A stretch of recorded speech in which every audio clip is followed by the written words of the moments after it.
जानिए क्यों लगी यूपी नगर निकाय चुनाव पर रोक। हाईकोर्ट ने योगी सरकार को क्यों लगाई करारी फटकार। योगी सरकार ने ऐसा क्या किया कि भड़क गए हाईकोर्ट के जज। हाईकोर्ट के उस वकील से सुनिए पूरी कहानी जिसने सरकार की कर दी बोलती बंद।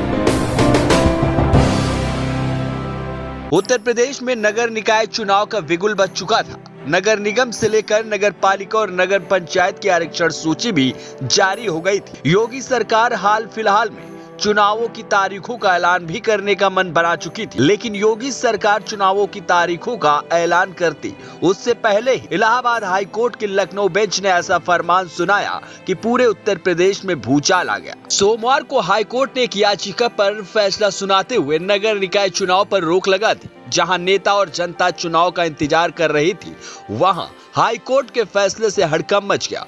हाई कोर्ट ने यह फैसला किस याचिका पर सुनाया और योगी सरकार से क्या गलती हुई जो हाई कोर्ट ने फटकार लगाते हुए सुधारने की नसीहत दी, इसकी पूरी जानकारी हाई कोर्ट के अधिवक्ता राघवेंद्र प्रताप सिंह से समझिए। आपको बता दें कि राघवेंद्र प्रताप सिंह वही अधिवक्ता हैं जिन्होंने सूर्यकांत यादव की याचिका पर हाई कोर्ट में सरकार को घसीटा और चुनाव पर ब्रेक लगवा दिया।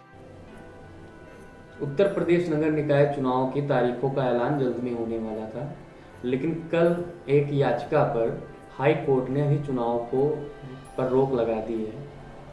क्या कहना है आपका कि हाई कोर्ट ने चुनाव पर क्यों रोक लगाई है? क्या कारण था? किसने याचिका डाली थी? Actually without any exercise UP government ने इलेक्शन करवाना, एमसी का जो है और जो निकाय चुनाव का, नगर निगमों के चुनाव का जो भी था, नगर पंचायतों के चुनाव का तुरंत जो है इन्होंने स्टार्ट कर दिया बिना किसी, जबकि पूर्व में ही जो है जो भी अभी आपत्तियाँ जो है मैंने जो PIL फाइल की है, सूर्यकांत यादव के नाम से मैंने PIL फाइल की है। लखनऊ के जोन 6 का मामला है, वार्ड 9 का है। इसमें उनका कहना सीधा यही था कि वहाँ पे जो रैपिड OBC रैपिड सर्वे का जो गठन किया गया है, जो रिपोर्ट इन्होंने दिया है 25/10/2022 को जो रिपोर्ट तैयार किया है, उसको इन्होंने ऑफिस में बैठ करके कंप्लीट किया है।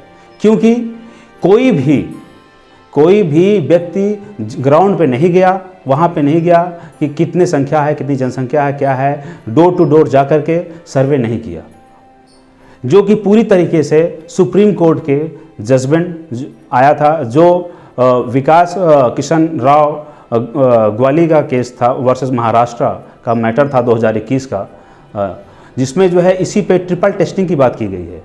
उसका पूरी तरीके से इन्होंने जो है उसका पूरी तरीके से उसका अवहेलना किया है डायरेक्शन का, तो उसको जो है फॉलो नहीं किया, प्रॉपर एक्सरसाइज नहीं किया। इनको चाहिए था कि अगर हम सीटों का जो है रिजर्वेशन का, इस पे हम इस तरह सीटों का आवंटन कर रहे हैं, 110 सीटें हैं, मगर मैं बात करूं प्रॉपर लखनऊ की तो 110 पार्षदों की सीटें हैं, वार्ड 110 वार्ड हैं, और 110 वार्डों में कहीं मनमाना तरीके से जो है सीटों का आवंटन किया जा रहा है। ट्रिपल सी सर्वे क्या होता है? ट्रिपल टेस्टिंग उसको कहा जाता है। ट्रिपल टेस्टिंग है जो कि इसमें उसके आधार पर सुप्रीम कोर्ट ने डायरेक्शन दिया था कि पहला स्टेप होता है कि आप OBC का गठन करें, आयोग का गठन करेंगे। दूसरा स्टेप है कि दूसरा टेस्टिंग होती है कि आप राजनीतिक, सामाजिक और शैक्षणिक स्तर पर सभी जातियों का सर्वे करेंगे उसकी। इसके बाद आप कैबिनेट, तीसरा स्टेप जो आता है कैबिनेट में आप उसको पारित करेंगे। इसके आधार पर आप राजपत्र संख्या के तहत उसको आप जो है अपने राजपत्र में उसको प्रकाशित करेंगे।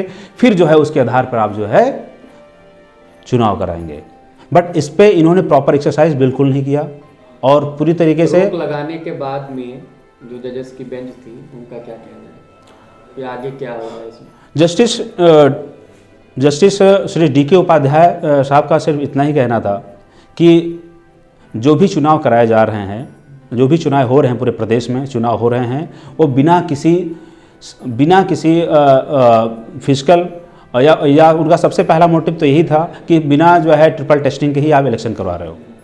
आप ट्रिपल टेस्टिंग कीजिए, जो आपके जो सर्वे आप रिपोर्ट है वो पूरी तरीके से फॉल्स है। सरकार की तरफ से इस पर क्या बयान दिया, क्या सफाई की गई? सरकार की तरफ से अभी कोई जवाब, स्पष्ट कोई जवाब नहीं आया है सरकार अभी जो है, इसलिए अभी इसकी अभी हेयरिंग चल रही है।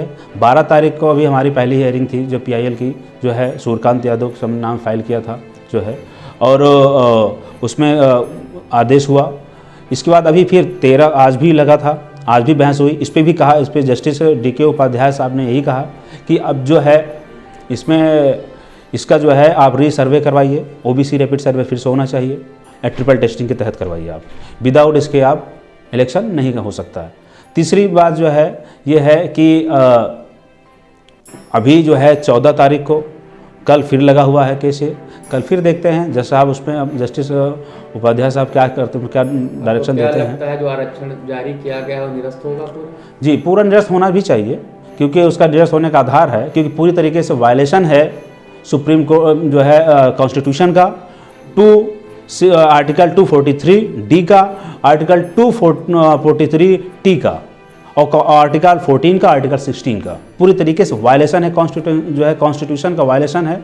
और इसके साथ साथ जो है जो सुप्रीम कोर्ट का जो डायरेक्शन है उसको ही पूरी तरीके से नज़रअंदाज किया गया है, और उसको जो है इसलिए इन्हें जो है उसको पूरा प्रॉपर एक्सरसाइज करते हुए ये अपना जो है करें। कोई एतराज़ नहीं है, प्रॉपरली चुनाव होना चाहिए, मेरा कहना है। जैसा कि आपने सुना, अधिवक्ता राघवेंद्र प्रताप सिंह का कहना है कि सरकार ने OBC रैपिड सर्वे की रिपोर्ट को डोर टू डोर न कर दफ्तर में बैठकर ही बना दिया, जो कि सुप्रीम कोर्ट के आदेशों का खिलवाड़ है। ऐसे में हाई कोर्ट में जस्टिस DK उपाध्याय और जस्टिस सौरभ श्रीवास्तव ने याचिकाकर्ता की याचिका पर योगी सरकार के अधिवक्ता को फटकार लगाते हुए सरकार से जवाब मांगा है।